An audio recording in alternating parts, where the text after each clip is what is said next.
Welcome to the Green Grassroots of Football with me, Andy Glover. Me, Mark Grinter. And before we go further, I would just like to thank our sponsor, Rachel's Bookkeeping, for all of your bookkeeping needs. As you can hear, Ben is still not with us. This saga is now rumbling on, and we are actively exploring loan options to other podcasts. And I've had interest from both the Granny Ripple Stitch Crochet podcast and the Suspension Bridges of the World podcast, as Ben fast becomes the Jadon Sancho of the podcast world. So we'll see where that goes. In case you hear background noise as well, we are in trusty Summerdale Pavilion as always, recording this. So that's the background noises you hear, or if Mark's phone goes off because he's a technophobe, and that does happen. For non-silent.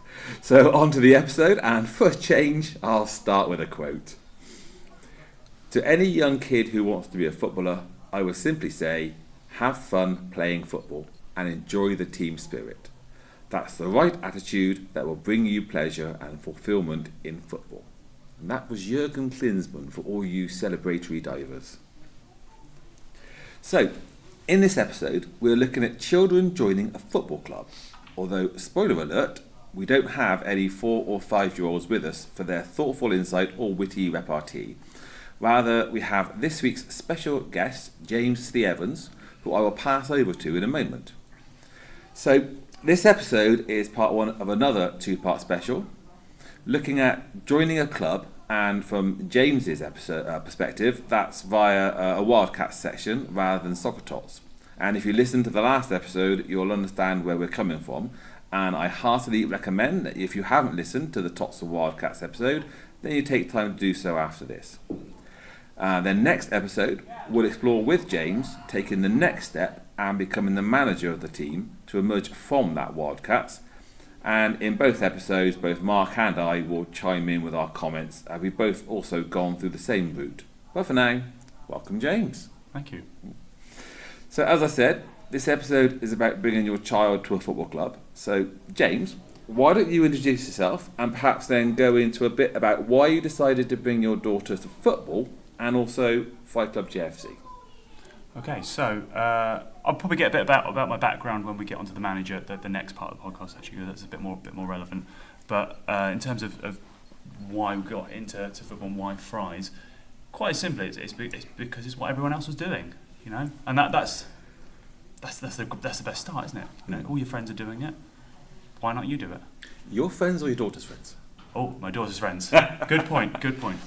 Yeah, my mates are doing this. Not your daughter. My daughter's friend. This was my eldest daughter, Sarah, and she's now 9. She's in the under 9s. So she's in Ben's team. She's in Ben's team. Right. I don't think that's the same Ben that keeps not appearing. No, sorry, not the Ben we keep dissing on the podcast. A different Ben, a very well established, well experienced, well knowledgeable coach Ben, who we'll try and get on here in the future. But yes. Yeah. It was my eldest, and so her and her friends, that they all sort of started at the same time really. And my daughter, you know, we like most people, you know, you watch the international matches, the big ones, to be honest, the men's ones, you know, and that was about it. But then all of a sudden she's joined Wildcats, and now she's regularly watching women's matches now. You know, she's all in, and as a result, so now we've got my youngest in Wildcats, well, transition to under 7s, and they've absolutely loved it. It's like you probably said in previous episodes, it's not even really at this age about the football, is it? It's about the, you know, them getting to understand their bodies and how they move, what they can do, what they can't do. Exactly. And it is. I know it's such a cliche, isn't it? But it is about having fun. Yeah. Yeah. The fun is the main thing. I think that we've said, but you probably noticed that the first few Wildcat sessions, they're 45 minutes to an hour, and I would say at least 30 minutes. They've not even got a football with them. Definitely. Yeah. To begin with, and that's they're just running around having fun. Yeah. But again, it's all spatial awareness and you know, fishes and sharks, you know, spatial awareness and again, that's just having fun, and then you go on to the agility stuff, which is them understanding how their bodies work, or the starts of it, should I say? And why fries? Why fries? Because fries is the best. Of course. That's the only answer, isn't it? Oh, were you local? Why here? Out of interest. Yeah, we are local, to be fair. Yeah. Although I'm from London, my wife is from Bristol, but yeah, Fries is our most local team.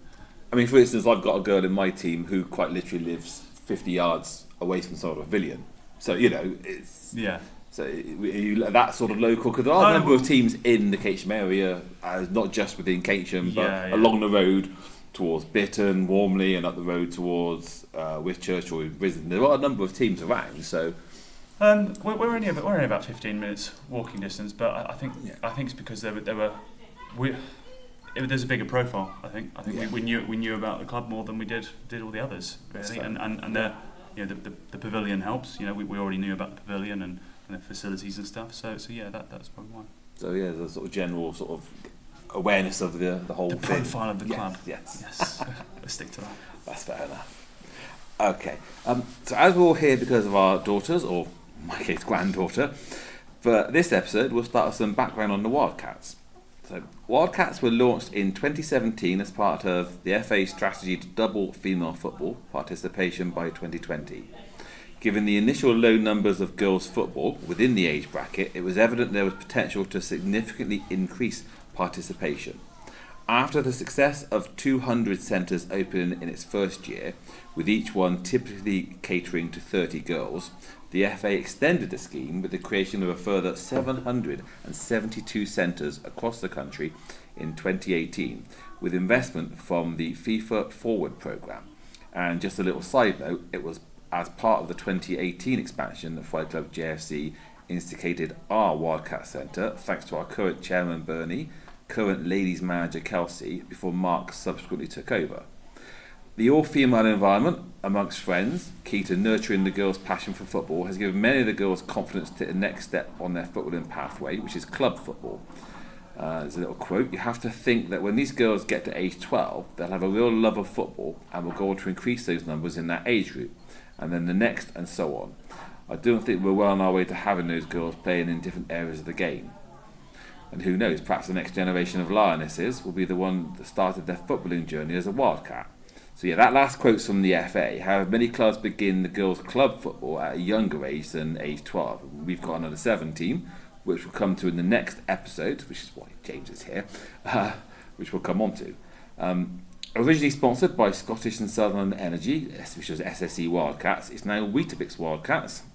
And according to the England football website, Wildcats is non-competitive football for girls who want to give it a go for the very first time or want to play with other girls their own age. Most importantly, Wildcats is all about having loads of fun and meeting amazing friends.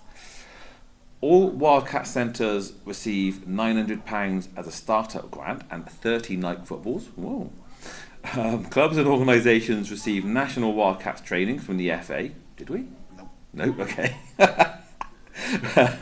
Which gives coaches and volunteers a foundation of information. Well, Kelsey and Bernie may have breakfast. Which gives volunteers a foundation of information ahead of the programme starting and supporting girls to play football. Providers received this £900 funding across 2 years, which was £600 in the first and £300 in the second, which I believe we did actually receive 6 years ago. Yeah, we haven't had a penny since. No, you don't. It's just that first 2 years. Kit and equipment, branded promotional material, and assets, training and support. Right, so that's sort of the background of the Wildcats. So, on to the meat of the episode. What was it like when you first came along then? I'm going to put James right on the spot.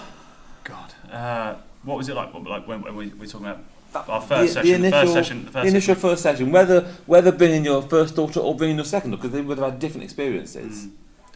First daughter, as I said earlier, to be honest, I suppose it was. I wasn't sure how my daughter, who's never honestly played football before, never really. I'm a bit ashamed to admit she's probably never really kicked a ball that much. Maybe a bit out of school, but we hadn't really done anything at home. And so I wouldn't say it goes as far as say concerned, but I wasn't sure what to expect at all.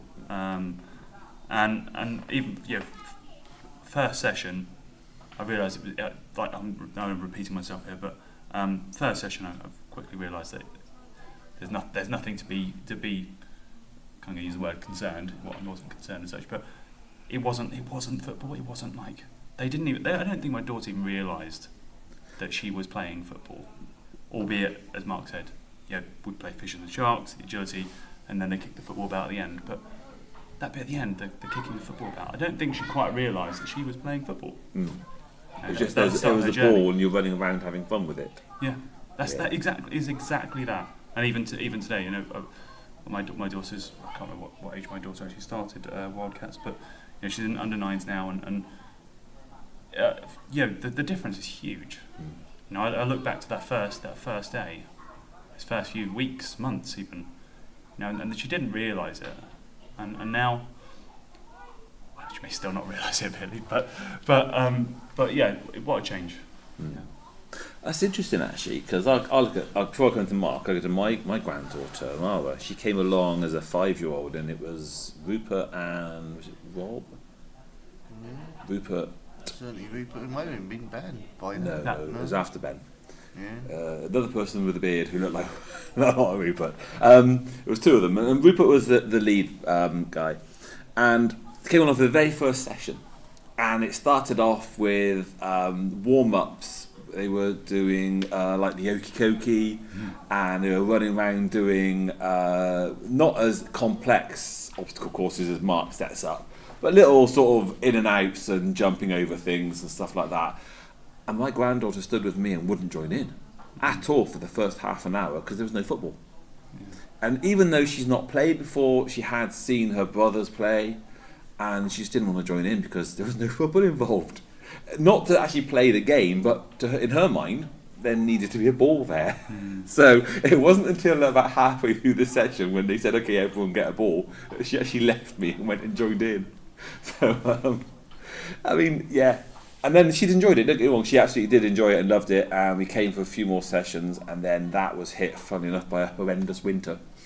And about 4, 5, 6 weeks later, it was like we'll go again, and she kind of lost interest. She's quite a young 5, and about a year later, I was like, should we try again? And she was like, yeah, we'll do it again, and it was much better. So I think Mark was then in charge, but then we had gone on to another age group or moved to whichever had happened, and Mark was there. But yeah, it's quite interesting. You say that like, your daughter didn't have having fun. Mine was like my granddaughter's. No, there's no ball. I'm not doing this. So. But you, Mark, when you brought Imi along for the first time, because Imi'd had experience before, hadn't she? Imi started off, 2 or 3 at Matt Luton. So we went over to Bocco back in when she was 2015, 2016 maybe. Was that a Wildcat centre or just no? Would it? Not 2016. It was before. It would just been him doing coaching. So she went over there. And again, he had obstacle courses, he had stuff like that. So she did that for a little bit. I think, again, back till it all folded, because it ended up folding over there for a bit. Did that for 6 weeks. But because her brothers were already here, so she was always interested in football and stuff. So as soon as they set up the girls, she wouldn't play with the boys because we were going to start with soccer tots, but she said no boys, didn't want to do that. So it was coincidental that I think we missed the first one, but Imi came to the second session of Wildcats and got stuck in. I think then when she was here, she was 5, and she ended up playing a few games for what was then the under 8s, who are now a combination of even up to our under 15s and stuff, because it was a Wildcats and she was playing with that, so she just got stuck in with it then, and is now, well, I said she's on her 6th year or saying too, because at Fry's after 5 years they get the tankard, the shirt, and at 10 years at the moment the boys get a tankard. Imi's going to be getting a tankard when she's 13. I don't quite know what she's going to do with her point tankard at 13, but and so she's just been here all the time and she loves it. It's been great for friendship. I mean, that's the main thing, is the friendships. The foot. I mean, I said it bizarre, on a slightly tangent, having a conversation with a parent stroke coach earlier, because of the weather and stuff that we've had, and it's affected the daughter's mental health, it's affected his mental health, the lack of things being involved because of the weather's been so atrocious. And I'm saying that has affected so many people because it is good for them to build friendships, to be outdoors, certainly in the winter when you can as much as possible that they're interactive, because in today's world of being on your own in front of a screen and stuff like that, it affects people. And I think Wildcats, it develops that skill set of friends. The main thing is the friendship and the bonds that you get which is ideal for the girls and the boys at Soccer Tots. It's also good for the parents. For some parents to get out, that might be the only time they get out. You know, they're working Monday to Friday, stuck inside. That bit of fresh air on a Saturday morning might only be their only bit of fresh air and interacting with something. And that's the importance, and that's sometimes forgotten about in these sort of things. And so that's an important thing, and that's what, you know, why I still I agree. do it. I agree. And that's I suppose an observation might be accurate, but I suppose with boys football, you know, more boys play football. The majority of the boys' friends are going to be playing football, probably playing for the same team. So, in terms of their social circle, they'll be going to school with the same people they play with on the pitch, more than likely, with girls. And that's the interesting thing actually is opened my children up to a wider friendship group now. So actually a lot of the children in my daughter's class don't necessarily play football. So she's actually made more friends out of this. And to your point about adults, we've definitely made more friends out of this as well. So that 100% agree. And so that's, you know, crucial. And again, it's a life skill. I think I've mentioned it virtually on every podcast. The football is obviously the main part, but it is That's even a big, yeah. But what comes out of it is the thing. So the girls will learn, like you said, with your daughters, when they go to secondary school. Well, she's already going to know, because obviously 5 or 6 primary schools go to a secondary school. Well, she's going to know twice as many girls as anybody else, you know, and that's so crucial for them to learn these, and it is a skill set. So I think that is an important thing that sometimes gets overlooked with Wildcat Centre, Soccer Tots and stuff like that, what it does bring to people. Yeah, I mean, I look at my current under-8 girls, and I said this in the previous podcast, there were 3 girls from one school, 3 girls from another, but all the rest are individual. But if a girl goes injured, then it doesn't matter who they are or what school they are. They all go to that girl and make sure she's okay, comfort her. Doesn't matter if she's a school friend or not. They all get together. If one of the girls who's in a school group is off a sub, she'll chat with everybody else. It's not like I'm only talking to my friend. You know, they have become this group of girls. They're bond, and that's quite nice. There are 1 or 2 who still don't quite mix with all of them, and that's not a deliberate thing. That's perhaps a shy thing, and that's perhaps something that the management of the team can look to introduce more games to make it work, that the girls interact even more, perhaps. But you know, It takes time. I mean, but even I think if you've got a shy girl or boy who doesn't interact, you can guarantee just for them turning up and playing, it's improved that shyness and that isolation by at least 10-20%, and there'd be more. I mean, the classic, you look at Corey. I mean, he's not overly outwards and but I would say, I mean, my boys did a thing on this week where they're joining Bristol City thing, and there was 2 other lads from Fries, different schools, you know, and straight away. So that's then given that connection straight away, put them more at ease, because there was 70 odd kids there, but they knew another 2 straight away, and stuff like that. So you're going into situations, and it helps. Corey wouldn't hardly say anything. I mean. But now he'll chat to them all, he gets to know them all, he'll talk to all of them. And wider social groups. Yeah. Yeah. And I think even if they're not going to be, I mean, we're a little bit away from the Wildcats with what we're about to say, but even if they're not going to end up being friends with some of these people, you know, they're still on the team together. They still have to learn to communicate with people that aren't their friends. I think there's some value in that as well. There's huge value in that. And don't be afraid to say we're going away from the Wildcats. We go off, me and Mark go off on all sorts of tangents. And this is about bringing children along to new teams and new groups. So actually, you're absolutely spot on. And the point is, this all starts with Wildcats, doesn't it? Absolutely. Yeah. Whether it can start any time, to be fair. Whether it's the Wildcats or the Tots or any new team, it's about absolutely bringing your child, in your case, daughter, granddaughter, to a new team and that experience. So we talk about the weather. I've got this one down as another point to discuss: cold and wet weather.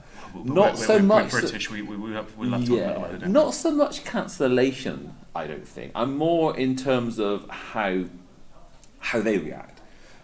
Because they come down and it's raining and then they look at you and say, "What do we do?" And we're like, "Well, you carry on." "Yeah, we love it." And 20 minutes later, they're looking at you shivering and cold. And you do have to manage it. I mean, we looked at potentially not doing any Wildcats in January because there's so many cancellations.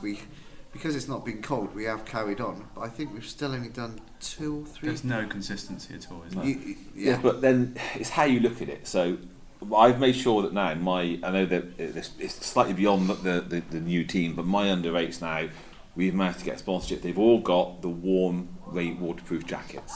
Yeah. So we come down and they're all wearing their lovely warm waterproof jackets, except for my granddaughter, whose hers is she's wide open. She's got it on, but it's wide open and it's hanging off the shoulders halfway down the arms.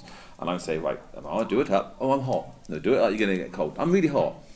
"Right, do it up." "No, I'm hot." And she runs around. 10 minutes, 15 minutes later, "Grandad, I'm cold, I want to go and sit in the club." Right, okay. And it's like every week. All the other girls, and by this stage, because they've had their tops on, are starting to take theirs off. Because they've been running around with their top, they've actually built up that body heat. You know? So the cold and the wet, it's not affected them because they've worn. Their parents have instructed them to wear the clothing in the correct manner, and they're starting to actually shed the layers now because they warmed up properly. And I got that one granddaughter who's like going the other way. It's like, no. I think we've tried our best. I think certainly the club has tried its best to get as many training sessions in as possible. I remember December we did. It was cold, wasn't it? And we did. I remember being out there. 2 sessions I think we had there. It was -4 out there. Yeah. But it was an absolutely. It was such a cracking day. It was a crisp morning. The sun was out. You didn't actually feel cold. No, I mean, Mark. James, you and I, we hired Wardens once, didn't we? And indoors, that's actually quite nice. It actually got so hot that all the kids were sweating. It was so hot. Couldn't hear a thing though. It was echoing, constantly echoing. Yeah. And the screaming. Oh, that's I mean, I've got that down here as well. We'll come back to that, but screaming children. But yes, we'll come back to that. But yeah, that was quite nice to go inside when it was really cold. Yeah. But the thing I've realised about that though is obviously this will be in the second session and the second podcast anyway, part 2. But is that the whole being indoors and hiring pitches? Yeah. The cost. I've looked at this now and it makes so much more sense if you share. It's hard. It's a difficult cost to lump if you've got say only 14 girls. You can't have a whole pitch to yourself. You can't. Well, this is why when we hire the local AstroTurf, we're looking at getting 4 or 5, up to maybe even 6 teams if you can up there to hire one whole pitch to make it financially viable. There needs to be a proper plan. There has to be a proper. There has to. I mean, it's all ad hoc and on the fly at the moment, isn't it? I got my high horse again with this. This is something which, especially now, if it's going to be consistently wetter winters, wet and kids can't train, there is so much money at the top. Why the FA, Premier League and stuff cannot now start providing? It's not that much money, is it? Really? It's a drop in the drop in the ocean, and a literal drop in the. I know it frustrates me that potentially, I don't know. I'm a Liverpool fan, so I could say if you said to the Liverpool players this week, you don't have a wage, we'd probably build enough 4G pitches and enough like that would cover most of the northwest. Yeah. And just 1 week's wages for them. But like it's just ridiculous. It doesn't happen. Our local go-to is the local school Wellsway with their AstroTurf, and it was cancelled just before Christmas, wasn't it? And we looked at sort of, I think it was a Friday evening or Friday afternoon. It was cancelled. It was free for the day, and the call went round who wants it, and we managed to book it at 9 o'clock, and within about an hour later the whole day had gone. Booked up. And that's not just us, that's everybody, that's local, and that's local teams booking it. But even then, why can't the FA, like you say, well, if you've got to use that pitches, we'll cover the costs for you. No, what I'm saying is, Why can't but not that. Not what's that. The fact is that it was fully booked out from a pitch that was free from Friday afternoon to Friday evening. That pitch from 9 in the morning right through to 5 in the evening, completely and utterly booked out. But it would do, like you said. There's the amount of clubs and stuff around here, but there should be something in place. It might get booked and stuff like that. That cost should be offset by the FA. Yes, but then of course, who's taking advantage of that? Again, how do you stop teams? Monopolising it, well then it has to be managed properly. Or taking advantage and using it every week because it's nicer, Or there's a 4G over there. Oh yeah, our pitch is damaged. Honest government. Well, then they have to manage it, don't they? I mean, it's not hard if they managed it properly and allocated it all fairly, or provided a couple. I mean, right down here you could have 2 or 3, and they should manage it. It's just. I mean, I've been to certainly two that I've been to.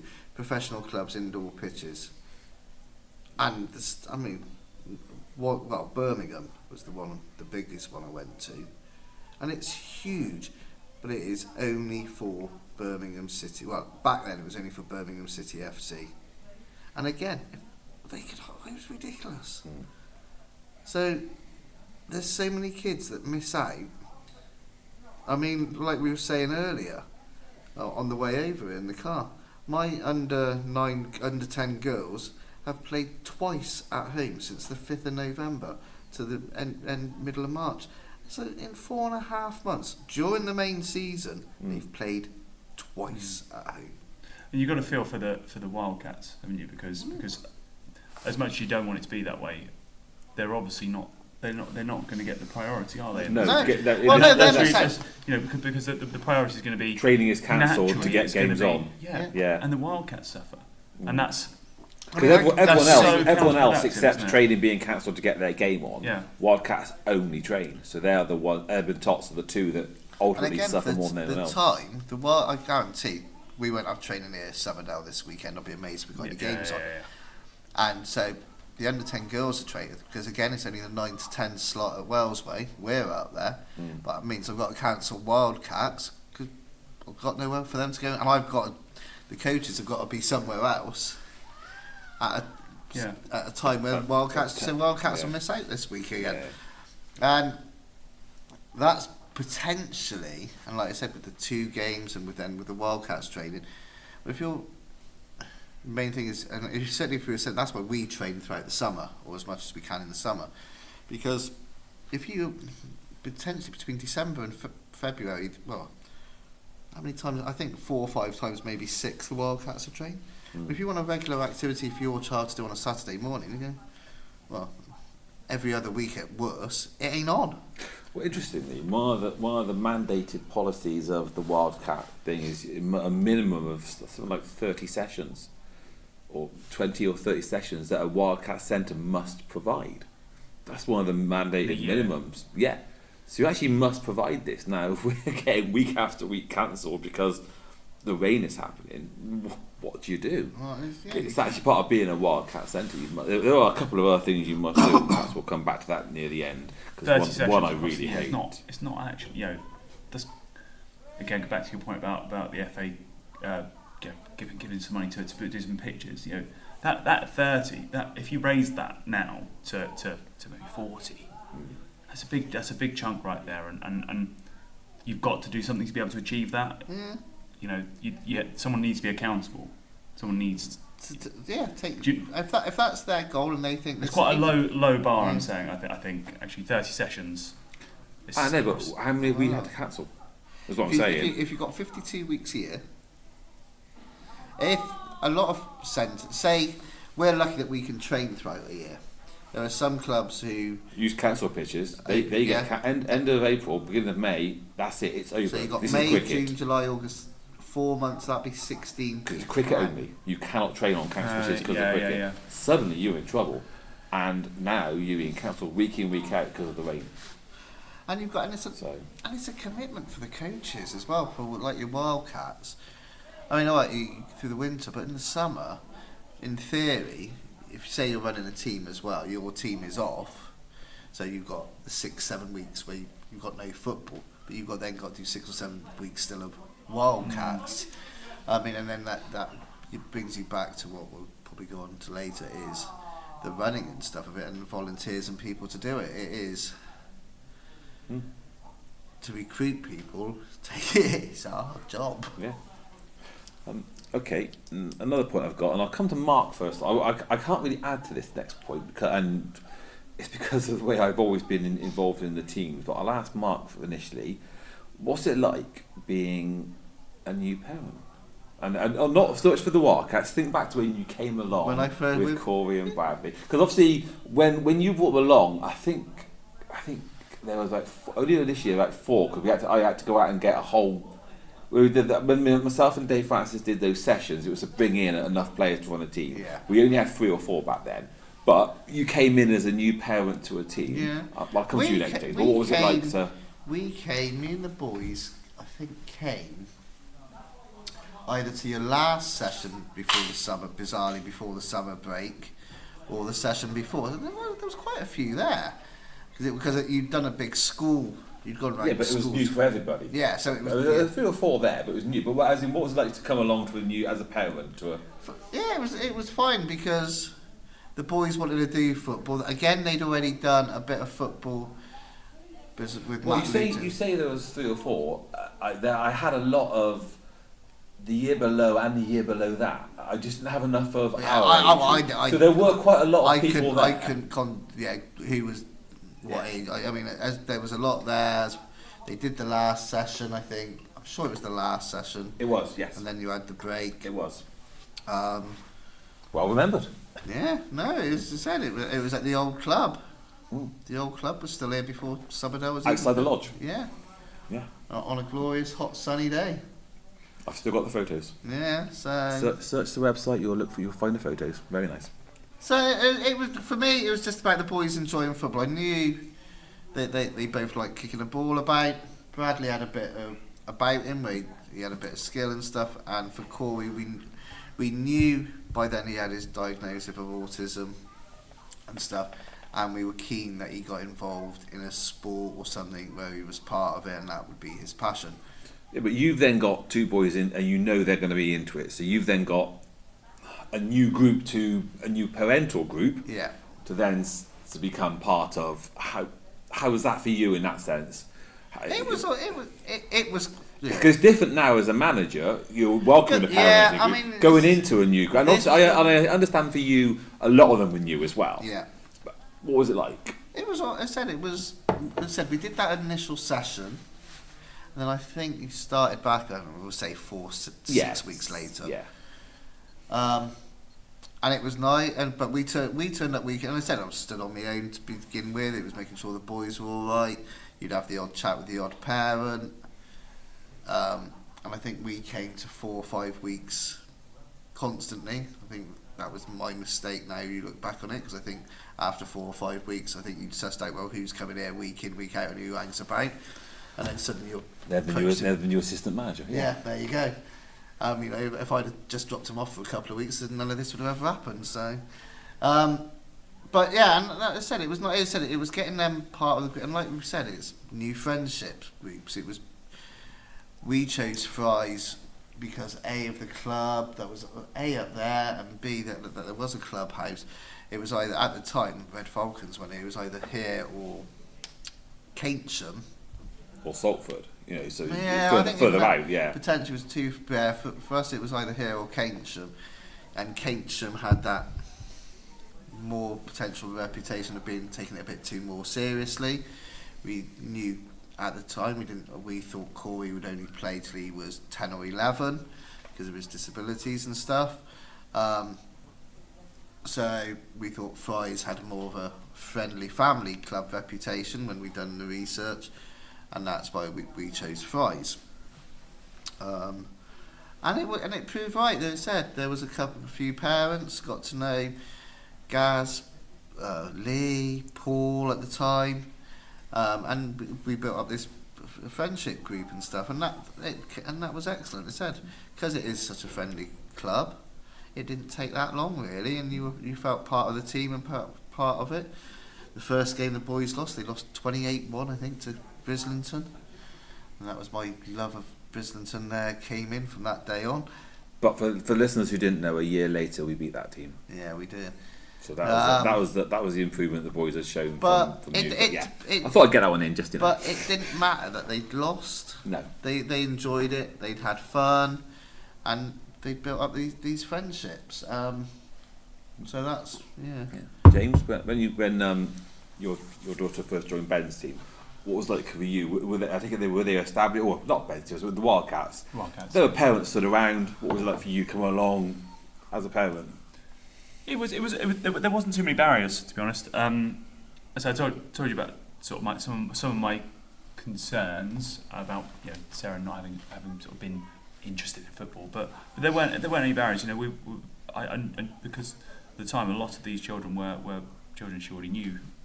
I also knew the parents, so that really helped.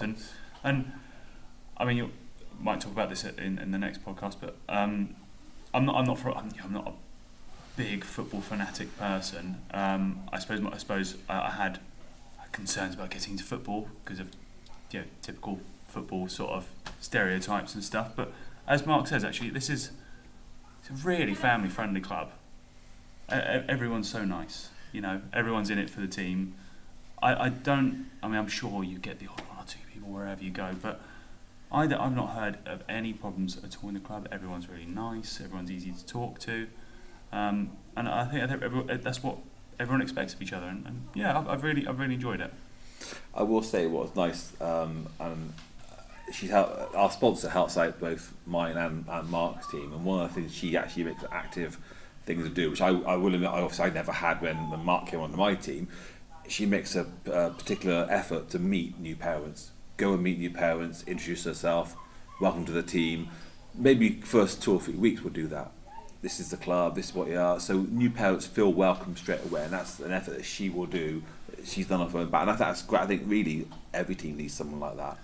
I have to, again, something for later, but I really enjoy that part. Getting to know the parents as well as you do the children. No, can't say I know all the parents' names, but that part I think that's important. Oh, I still don't know parents in under 16s yet, so. Getting near the end, last few little things. Going to the actual girls themselves. When they've come in, seeing their progression, watching them make new friends, seeing them smile and enthusiastic, how does that make you feel? That's why you do it, isn't it? I mean, you drag yourself up on after working Monday to Friday. I leave the house sometimes around 7:45, 8 o'clock on a Saturday morning, and it is just to see the girls' enjoyment. As simple as that, really. That's why you do it. Obviously, you like anybody who does any voluntary work, it's you want to give something back. So anything that they see happy or anything like that, or is the main reason. It is the only reason you do it. So to have my thing is if you have an effect on one of the girls or boys' lives long term, you've succeeded. Well, not just that, but seeing him, as in when she first comes along, seeing her smile, seeing her progress, seeing her make new friends. Yeah, that's what it's all about. I said again, as a parent, for Amy, she's on a sleepover tonight with one of her football friends. It's as simple as that, and then she'll do something else with a football friend. The football parties, that's the thing now. Football parties, and it's not just fights. She's making friends because she's now playing for Gloucestershire. So she's that's expanded that again. There's teams, so she's friends with girls who play for Portishead, and going to arrange something with them in the summer, and that family it widens. Yeah. James, what about you? I couldn't agree more with that. Yeah, just the enjoyment, and again going back to someone not from a football background. Our family's they're not football fanatics. So it's getting up early on a Saturday morning. It's got more meaning now that I'm a manager and a coach. Definitely got a lot more meaning. Yeah. Bit easier to get up in the morning on a Saturday. But just being there and seeing that enjoyment. Yeah, but and not just my daughter, seeing the other children's enjoyment as well, and Yeah. But that first year, when you first brought her along and she's like, oh, what's this? And we're going to give it a go. Just that initial year and seeing her smile, make friends and progress as a not just a player, but as a person and come out of herself. And what sort of feeling is that? Oh, I don't want to be too soppy, but You can't. No, be soppy. Come on. If there are any women listening to it, I'm sure they'll love it. No. My wife would love to listen to that bit. She won't listen to the podcast, and I'm glad she doesn't. Some of the things I come out with, but I suppose there's the thing. Some people, I'm sure there are some people out there that are whether it's boys or girls, they are sending their children to play to Wildcats, or is it Tots for the boys, isn't it? Yeah. Because they want them to play football. Yeah. That's what. But we're here for the enjoyment. We're here for the enjoyment, and I that first year for us it's still now the same feeling. It's not changed actually. That first year, loved it, still loving it. There's no changing that feeling. Yeah. Excellent.